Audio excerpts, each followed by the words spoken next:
ज्ञानेश्वर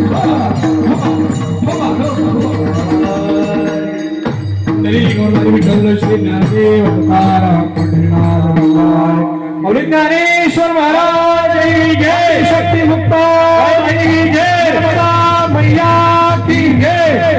सर्व गोप जमले, सर्वजण थकले आणि भगवंताचं नामस्मरण केलं, विठ्ठलाचं भजन केलं आणि भजन केल्यानंतर आता काय करू लागले, सगळेजण एकत्र आले आणि एकत्र नंतर जय जय विठ्ठल जय हरी विठ्ठल जय जय जय हरी विठ्ठल जय जय विठ्ठल जय हरी विठ्ठल जय जय विठ्ठल जय हरी विठ्ठल जय जय विठ्ठल जय हरी विठ्ठल जय जय विठ्ठल जय हरी विठ्ठल जय जय विठ्ठल जय जय जय विठ्ठल जय हरी विठ्ठल जय जय विठ्ठल जय हरी विठ्ठल जय जय नर्मदे नर्मदे नर्मदे. नमस्कार, माझं नाव अर्चना रत्नाकर चौधरी. मी पिंपळाला असते, सावरकर नगरला. ज्यावेळेस इथे प्रत्येक वर्षी कार्यक्रम साजरे केले जातात, जवळपास 5-6 वर्षापासून कार्यक्रम होत आहेत. अलका बारके मावशी हे कार्यक्रम जेव्हा साजरे करतात, त्यांचं उद्दिष्ट भगवंताच्या मार्गाने वेगवेगळ्या पद्धतीने लोकांच्या माध्यमामध्ये हिंदू धर्माची जागृती पण झाली पाहिजे. विविध धर्माबद्दल त्यांनी जो प्रचार करतायत ते जनजागृती करून सनी भक्तांमध्ये उत्साह निर्माण करून लोक या मार्गाने बरेच यात्रेच्या ठिकाणी पण जातात त्यांच्या माध्यमातून, आणि प्रत्येकाला उत्साह देऊन प्रत्येक भक्ताच्या मनामध्ये भगवंताचं नामस्मरण तयार करून आनंदमय वातावरण करतात. ते इव्हन प्रत्येक लहान मुलांपासून तर म्हाताऱ्यांपर्यंत त्यांचं उद्दिष्ट एकदम म्हणजे भगवंताप्रती अति प्रेमळ होऊन प्रत्येकाला आग्रहाचं आमंत्रण देतात आणि जेवणाचं तसेच खाण्यापिण्याचं विचारून सगळ्यांना प्रत्येकाचं मनोगत घेत असतात. तर त्यांच्याबद्दल आपण कितीही बोललं समाजामध्ये तर फार कमी आहे. वास्तविक समाज धर्म हा त्या मानत नाही, पण हिंदू असो किंवा मुस्लिम असो, जेवणाला त्यांनी प्रत्येकाला आग्रह केला आणि सर्वांचं आदरातिथ्य केलं. त्याच्याबद्दल आमची कॉलनी त्यांची सतत आभारी पण राहील आणि ऋणी पण राहील. धन्यवाद. नमस्कार, माझं नाव दीपाली गुरुजीत सिंग पाटील.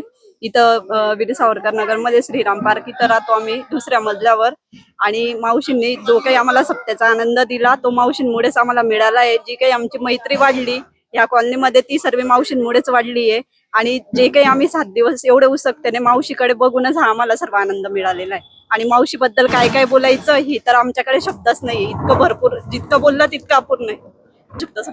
कार्यक्रम कसा होता, काय कार्यक्रम कसा होता, कसा झाला? छान झाला आणि कार्यक्रमाला तर काही तोडच नाहीये.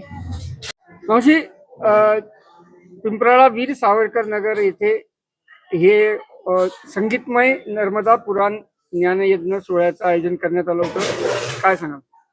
मी सांगू शकते की मला नमस्कार.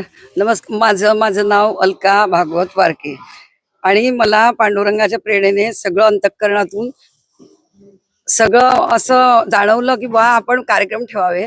पण यावर्षी मी नर्मदा महापुराण ठेवलेलं होतं आणि आमच्या सावरकर नगर मधल्या सर्वांनी मला उत्कृष्ट प्रतिसाद दिला.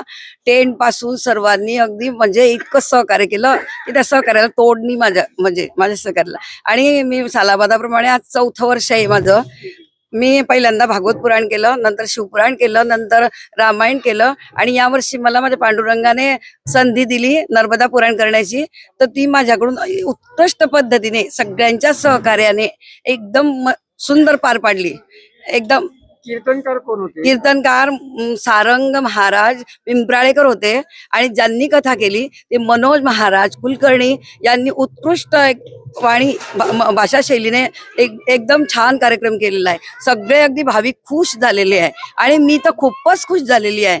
कारण माझ्या हातून असं सत्कर्म भगवंत दरवर्षी करतो आणि अशीच प्रेरणा भगवंत मला देत राहो आणि सगळ्यांच्या सहकार्याने असे कार्यक्रम घडत राहतील ते ती मी अशी हे करते अंतःकरणापासून. महाप्रसादाचं मला सर्वांनी सहकार्य केलं आणि अत्यंत उत्कृष्ट पद्धतीने माझ्याकडून महाप्रसादाचं आयोजन झालेलं आहे. अगदी म्हणजे पुरून उरून सर्वांनी आत्मेतृप्त करून सर्व अगदी पद्धतशीर झालेलं आहे. माझ्याकडून 7 दिवसापासून भगवंताची सेवा अगदी अत्यंत चांगल्या प्रकारे झाली आणि त्या या नर्मदा पुराणाचं असं असतं. मी परिक्रमा केली, त्याच्यामुळे मला अंतःकरणातून वाटलं की ही परिक्रमा करावी. मला कोणीच सांगितलं की देवी भागवत ठेवायला पाहिजे होती, तुम्ही देवीची 30 वर्षापासून सेवा करताय. पण मला माझ्या मैयाने अंतःकरणात सांगितलं की मीच नर्मदा आहे, मीच दुर्गा आहे, मीच महालक्ष्मी आहे. त्याच्यामुळे ही केली. तर लोकांनी जी कथा ऐकलेली नाही ती कथा लोकांना अंतःकरणापासून ऐकायला मिळाली, ही माझी भावना होती त्याच्या मागे, म्हणून ती अगदी चांगल्या प्रकारे झाली. माझ्याकडून 7 दिवस या कार्यक्रमाची नर्मदा पुराणाची सांगता, 7 दिवस अगदी छान कथा झाली आणि त्याची सांगता काल्याच्या कीर्तनाने झाली. आणि त्याचे जो आपण महाप्रसाद केला तो पण अगदी अत्यंत छान पद्धतीचा होता. सर्वांनी त्याचा लाभ घेतला.